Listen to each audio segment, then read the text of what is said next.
Hello everyone and welcome back to channel Pharma Bullet. So in today's video we will going to cover questions specially for Tamil Nadu pharmacist students, those who are going to appear the MRB Pharmacist 2025 examinations. This video is also very beneficial for RRB and other upcoming government pharmacist exams. And if you are preparing for any government pharmacist exam, then now mock test course and PDF book is available at Pharma Bullet app. Application link is given in the description. This study material will going to be very beneficial for your upcoming exams. Okay, so let's see the first question. Most of the clinically available anti-cancer agents have an underlying mechanism of action that acts as cell growth inhibitor, stimulation of natural body defense mechanism, inhibition of cancer cell nutrient absorption, cytotoxicity of cancer cells. Most of the clinically available anti-cancer agents have an underlying mechanism of action that act as. So what is the mechanism of action of most of the clinically available anti-cancer agents? So these anti-cancer agents are cell growth inhibitor. Option A will be your correct answer. So many times we discussed this in anti-cancer agents classification. And this cytotoxicity is the mechanism of action of which anti-cancer agents? So these are chemotherapeutic agents, alkylating agents, then antimetabolites, taxanes, Wnt alkaloids, then topoisomerase inhibitors. These agents have cytotoxicity of cancer cells. Cytotoxicity is the ability to kill cells. Okay, next question. Select an anti-tubercular agent from the following: para-aminosalicylic acid, calcium pentothenate, calcium lactate, calcium gluconate. Which of these is an anti-tubercular agent? And the correct answer of this question is para-aminosalicylic acid, option A. This is second line anti-TB drug, para-aminosalicylic acid. Here is the classification of anti-tubercular drugs. First line drugs: isoniazid, rifampicin, pyrazinamide, ethambutol, streptomycin. And these are second line drugs. Fluoroquinolones comes under second line. Ofloxacin, leofloxacin, moxifloxacin, ciprofloxacin. These are fluoroquinolones. Then kanamycin, amikacin, capreomycin. These are injectable drugs. These are also comes under second line drugs. Then ethionamide, cycloserine, rifabutin, para-aminosalicylic acid. These comes under miscellaneous drugs. These all are second line drugs. And in this question we ask about para-aminosalicylic acid. This is second line anti-tubercular drug. And this para-aminosalicylic acid is used to treat multi-drug resistant tuberculosis. This is an antimycobacterial agent. Okay. Now let's see next question. Drug of choice for malaria in pregnancy: quinine, artemisinin, chloroquine, mefloquine. Drug of choice for malaria in pregnancy. So this is the most frequently asked question and so many times we discussed this also. Drug of choice for malaria in pregnancy: chloroquine, option C. Chloroquine is 4-aminoquinoline. Then chloroquine produces cumulative toxicity. Then if chloroquine is given in G6PD deficient patient, then it leads to severe bleeding. And what is quinine? Quinine is drug of choice for? So quinine is drug of choice for cerebral malaria. Cerebral malaria. Then cerebral malaria is caused due to, what is the causative agent of cerebral malaria? Plasmodium falciparum is the causative agent of cerebral malaria. Then what is artemisinin?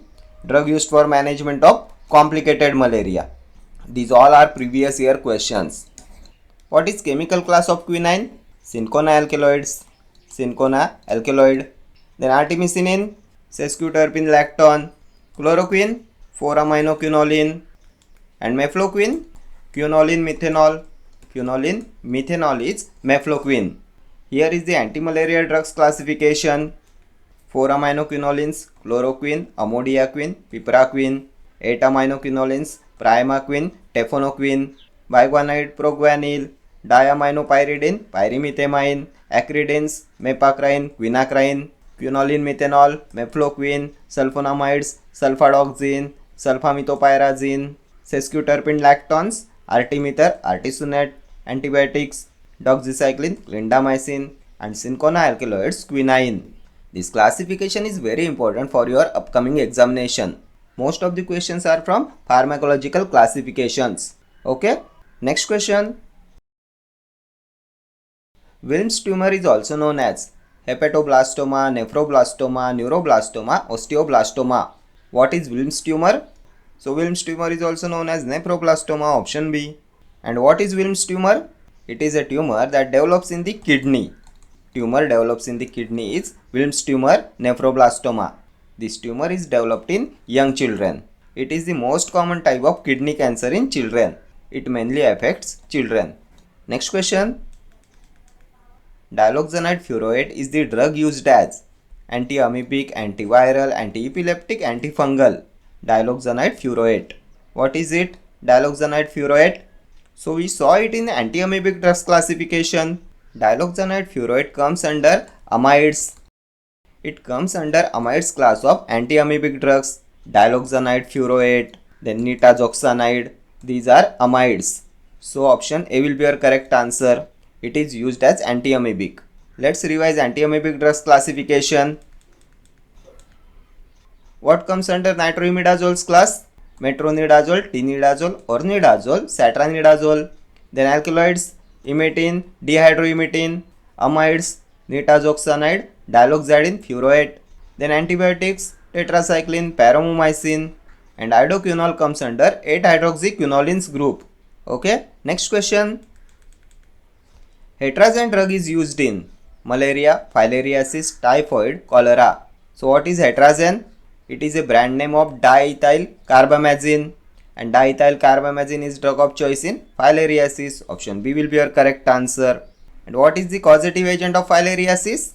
Wucheria bancrofti. Causative agent of typhoid? Salmonella typhi. Drug of choice in typhoid? ciprofloxacin. Then causative agent of cholera? Vibrio cholerae. What is the shape of Vibrio cholerae? This is also previous year question. Shape of Vibrio cholerae. So shape of Vibrio cholerae is comma shape, and it is a gram negative. Then malaria is caused by Plasmodium malaria, Plasmodium vivax, Plasmodium falciparum, Plasmodium ovale. Then commonest form of malaria in India, Plasmodium vivax. Then malaria is transmitted by female Anopheles mosquito. Drug used for the management of complicated malaria, artemisinin. Cerebral malaria, quinine. Drug of choice for malaria in pregnancy, chloroquine. Okay, let's see next question. One of the drugs excreted primarily by renal tubular secretion is gentamicin, tetracycline, carbenicillin, kanamycin. Excreted primarily by renal tubular secretion. So carbenicillin is excreted primarily by renal tubular secretion. Option C will be your correct answer. What is carbenicillin? Extended spectrum penicillin. Carbenicillin is carboxypenicillin. Then which is an anti-pseudomonal penicillin? This is also previous year question. Anti-pseudomonal penicillin. So carbenicillin is anti-pseudomonal penicillin. This question is also very important for your upcoming examination point of view. Then what is gentamicin? Aminoglycoside antibiotic. Kanamycin is also aminoglycoside antibiotic. What are aminoglycosides? Aminoglycosides are bactericidal. They inhibit protein synthesis at 30S ribosomal subunit. Then side effects: neurotoxicity, nephrotoxicity, neuromuscular blockade. These are the side effects of aminoglycosides. Then hearing loss is also mainly associated with the use of aminoglycosides. Then antibiotic produced from Streptomyces aureofaciens, tetracycline. Tetracycline is protein synthesis inhibitor. Then Fanconi syndrome is produced by outdated and degraded tetracycline. Then tetracycline should be avoided with patients of liver disease. Then tetracyclines are not given with milk because insoluble chelates is formed. Tetracycline is also most important drug for your examination point of view. Okay, let's see next question. Non-steroidal anti-inflammatory agent derived from anthranylic acid. So many times we discussed this NSAIDS classification, non-steroidal anti-inflammatory drugs classification. What is ibuprofen? Propionic acid derivative, ibuprofen, naproxen, ketoprofen. Ibuprofen is drug of choice in pediatric patients. Drug which is most safe in pediatric patient, ibuprofen. Then mefenamic acid, anthranylic acid derivative. That only we asked in question na. Anthranylic acid derivative, mefenamic acid. Option B will be your correct answer. Then diclofenac, aceclofenac are aryl acetic acid derivatives. Then indomethacin, indole derivative. Indole derivative is indomethacin. Which analgesic frequently causes frontal headache as a side effect? Indomethacin. Side effects of indomethacin are frontal headache, then dizziness, depression, mental confusion, hallucinations. Then the drug very effective in the treatment of acute gout, indomethacin. These all questions are previous year questions on indomethacin. Okay, next question. So here is the classification of NSAIDs. Non-selective COX inhibitors, salicylates. Aspirin comes under salicylates. Aspirin is acetyl salicylic acid. It causes Rest syndrome. The drug used in the treatment of Rest syndrome, acetaminophen. Then aspirin inhibits cyclooxygenase irreversibly. Then ibuprofen, naproxen, ketoprofen are propionic acid derivatives. Mefenamic acid is anthranylic acid derivative. Diclofenac, aciclofenac are acetic acid derivatives. Then pyroxicam, tenoxicam, oxycam derivatives. Ketorolac, pyrrolopyrrole derivative. Indomethacin, indole derivative. Phenylbutazone, oxyphenbutazone, pyrazolone derivatives. Then NSAIDs next class is preferential COX-2 inhibitors.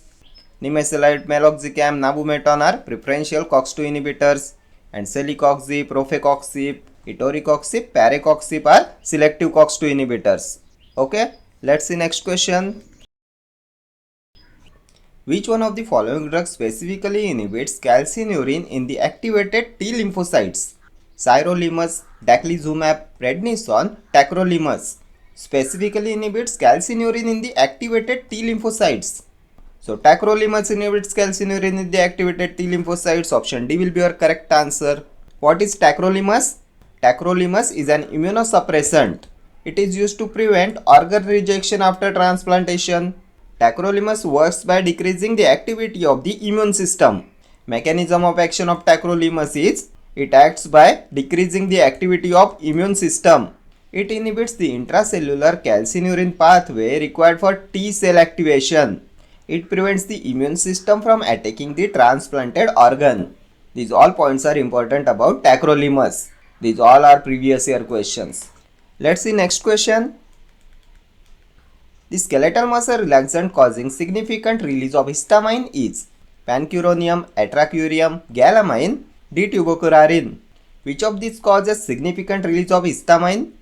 So atracurium causes significant release of histamine. Option B will be your correct answer. Atracurium is the skeletal muscle relaxant causing significant release of histamine. Atracurium comes under which class of skeletal muscle relaxant? Many times we discussed this skeletal muscle relaxants classification.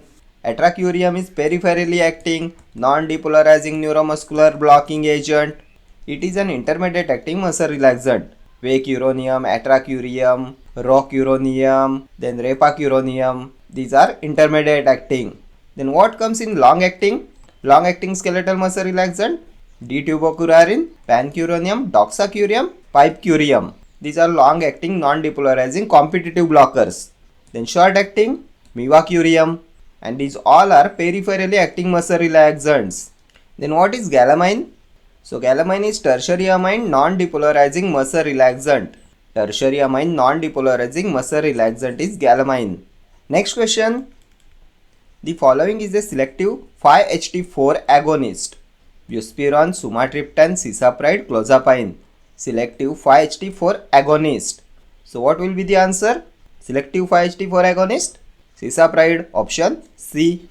And cisapride is 5-HT3 receptor antagonist, which is 5-HT4 agonist also. This is also previous year question. Cisapride is 5-HT3 antagonist, which is 5-HT4 agonist also. This question is most important for your examination point of view. Then what is the indication of cisapride? Cisapride is indicated for gastroesophageal reflux disease, GERD. Then one more question they will ask about cisapride. 5-HT4 agonist, which has previously used for treatment of GERD but withdrawn in some countries due to its QT prolongation action. So this is also cisapride.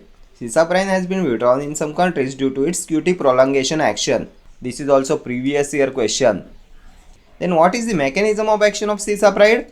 This is also most frequently asked question. So cisapride enhances the release of acetylcholine at the myenteric plexus. Enhancement of release of acetylcholine at the myenteric plexus. This is the mechanism of action of cisapride. It promotes gastric motility. Then what is buspirone? A typical non-sedating anxiolytic is buspirone. It is 5-HT1A receptor agonist. This is also most frequently asked question. Buspirone is 5-HT1A receptor agonist. Then chemically buspirone is classified as a azapirone. Azapirone.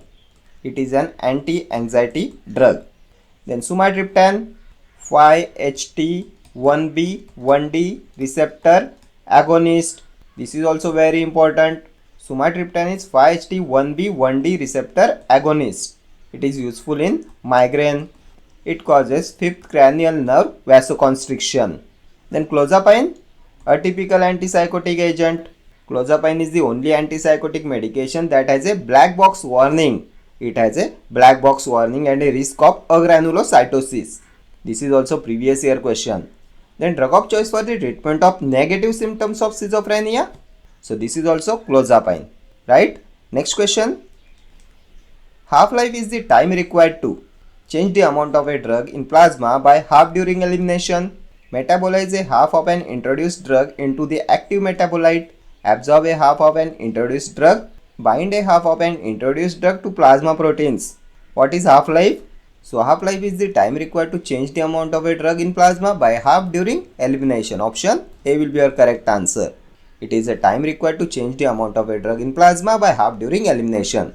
And half-life of a drug is given by 0.693 by K. Here K is elimination rate constant. Then what else they will ask about half-life? Half-life of digoxin. This is also previous year question. What is the half-life of digoxin? 40 hours. Then drug with maximum half-life, amiodarone. Its half-life is 3 to 8 weeks. Then half-life of IV, immunoglobulin G preparation, 21 days. Then half-life of esmolol. What is the half-life of esmolol? This is also previous year question. Half-life of esmolol is less than 10 minutes. Then half-life of chlorpropamide. Chlorpropamide. What is chlorpropamide? First generation sulfonylurea. Longest acting sulfonylurea. Half-life is 36 hours. Then half-life of tolbutamide. What is tolbutamide? Short acting sulfonylurea. Half-life is 6 hours. Then half-life of cobalt 60. What is the half-life of cobalt 60? This is also previous year question.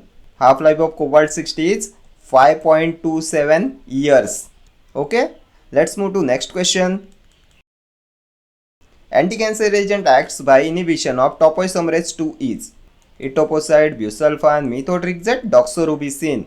Anticancer agent acts by the inhibition of topoisomerase 2. In classification of anticancer agents, we discussed this. Which drug inhibits topoisomerase 2? This drug comes under epopodophylotoxin class. What is it? Etoposide. Option A will be your correct answer. Etoposide comes under epopodophylotoxin class of anticancer agents. And what is its mechanism of action? It increases degradation of DNA by interacting with topoisomerase 2. It acts by the inhibition of topoisomerase 2, right? Then busulfan, alkyl sulfonate, comes under alkylating agent class. Methotrexate, antimetabolite. It is a folate antagonist, pteridine ring containing drug, dihydrofolate reductase inhibitor. Then first choice for initial treatment of rheumatism, methotrexate. Doxorubicin, anticancer, antibiotic. Which is the most cardiotoxic drug? Doxorubicin. The characteristic toxicity of doxorubicin is cardiomyopathy, right? Let's move to next question. Which one of the following antimicrobial drugs is suitable for the treatment of both tuberculosis and leprosy? Para-aminosalicylic acid, isoniazid, rifampicin, streptomycin. Suitable for the treatment of both tuberculosis and leprosy. So it is rifampicin, option C. We already discussed the classification of anti-TB drug in this video. Rifampicin, isoniazid, streptomycin. These are first line anti-TB drugs. Rifampicin is RNA synthesis inhibitor. It inhibits DNA dependent RNA polymerase. It causes urine discoloration, hepatotoxicity. Then it is also known as ansamycin. It comes under the ansamycin class. Then it is an enzyme inducer. It will decrease the effectiveness of oral contraceptives. Then isoniazid, isonicotinic acid hydrazide, INH. It causes peripheral neuropathy. So vitamin B6 pyridoxine is administered with INH to minimize neurotoxicity. Then mechanism of action, inhibition of mycolic acid synthesis. Then antacid inhibits the effect of which anti-tubercular drug? This is also previous year question. Antacid inhibits effect of which anti-tubercular drug? So this is also isoniazid. Streptomycin, protein synthesis inhibitor. It inhibits protein synthesis at 30th ribosomal subunit. Then the drug that can be used in patients with hepatic dysfunction, streptomycin. It causes ototoxicity, nephrotoxicity. It comes under aminoglycoside class. Then it should be avoided during pregnancy because it is ototoxic to fetus, right? It can cause 8 cranial nerve damage. 8 cranial nerve is auditory nerve, vestibulocochlear nerve. These all are previous year questions on anti-tubercular drugs. Then what is para-aminosalicylic acid? We already discussed the classification of anti-TB drug in this video. We have discussed there about para-aminosalicylic acid. It is a second line anti-TB drug. It is an antimicrobial agent, right? Let's see next question. Indicate the non-narcotic analgesic which lacks an anti-inflammatory effect. Paracetamol, metamizole, naloxone, ecosprin. Non-narcotic analgesic which lacks an anti-inflammatory effect. What will be the answer? Paracetamol. Option A. Paracetamol lacks an anti-inflammatory effect. Paracetamol comes under COX-3 inhibitor class. It is an analgesic antipyretic with poor anti-inflammatory action. Then let's see some PYQ on paracetamol. What is the side effect of paracetamol? Hepatotoxicity. Then active constituent of paracetamol? Para-acetaminophenol. Paracetamol is para-aminophenol derivative. Analgesic containing para-aminophenol group is paracetamol. Then what is an antidote in paracetamol poisoning? An acetylcysteine. Then what is naloxone? Pure opioid antagonist. Antidote of choice for morphine poisoning is naloxone. Let's move to next question. Mechanism of action of isonicotinonic acid hydrazide is inhibit phospholipid synthesis and damage bacterial cell wall, interfere with utilization of para-aminobenzoic acid, inhibit bacterial DNA dependent RNA polymerase, combine with bacterial ribosome and interfere with mRNA. What is the mechanism of action of isonicotinonic acid hydrazide? INH, isoniazid. So what is it? It is a first line anti-TB drug. This is the most frequently asked question and we also discussed this many times. What is the mechanism of action of INH? It inhibits mycolic acid synthesis. So it inhibits phospholipid synthesis and damage bacterial cell wall. Option A will be your correct answer. Then which drug acts by interfering with utilization of para-aminobenzoic acid? This is also most frequently asked question. Interfering with utilization of PABA is the mechanism of action of which drug? So these are sulfonamide antibiotics.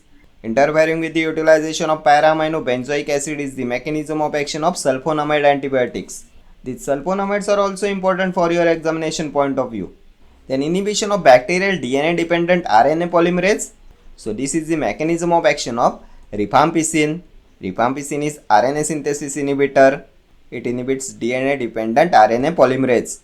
Then combine with bacterial ribosome and interfere with mRNA. This is the mechanism of action of tetracyclines. Tetracyclines combine with a bacterial ribosome and interferes with mRNA and this prevents protein synthesis. Tetracyclines have the ability to bind to the 30th ribosomal subunit, right? Let's move to next question. Which one is a centrally acting skeletal muscle relaxant? Dantrolene sodium, carisoprodol, quinine, decamethonium. Centrally acting skeletal muscle relaxant. So the correct answer of this question is option B, carisoprodol. Carisoprodol is centrally acting skeletal muscle relaxant. What other drugs are comes under centrally acting skeletal muscle relaxants? We already discussed this in skeletal muscle relaxants classification.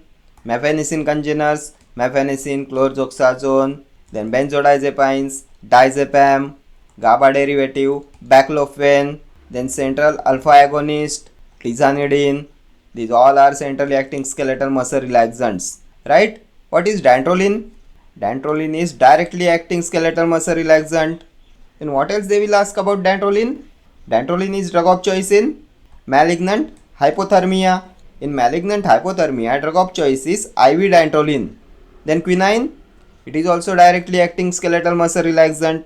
Then decamethonium, depolarizing blocker, decamethonium, succinimethonium. These are depolarizing blockers, and this comes under peripherally acting muscle relaxants class, right? Next question. Hyperparexia is a state of. So hyperparexia is, hyper means high, parexia body temperature. So high body temperature. Which option contains high body temperature? Option D. Option D will be your correct answer. Hyperparexia is a state of high body temperature. What is high blood pressure? Hypertension. Low blood pressure, hypotension. Low body temperature, hypothermia. Next question. Following are NSAIDs except which of these is not NSAID? Diclofenac sodium, ibuprofen, ketotifen, piroxicam. Not a non-steroidal anti-inflammatory drug. So we saw diclofenac under aryl acetic acid derivative class of NSAID, diclofenac, aceclofenac, ibuprofen, propionic acid derivative, ibuprofen, naproxen, ketoprofen, piroxicam, oxycam derivatives, piroxicam, tenoxicam. What is ketotifen? So we discussed it in antihistaminic classification. It is a first generation antihistaminic drug. So option C will be your correct answer. It is not an NSAID. Okay, let's move to next question.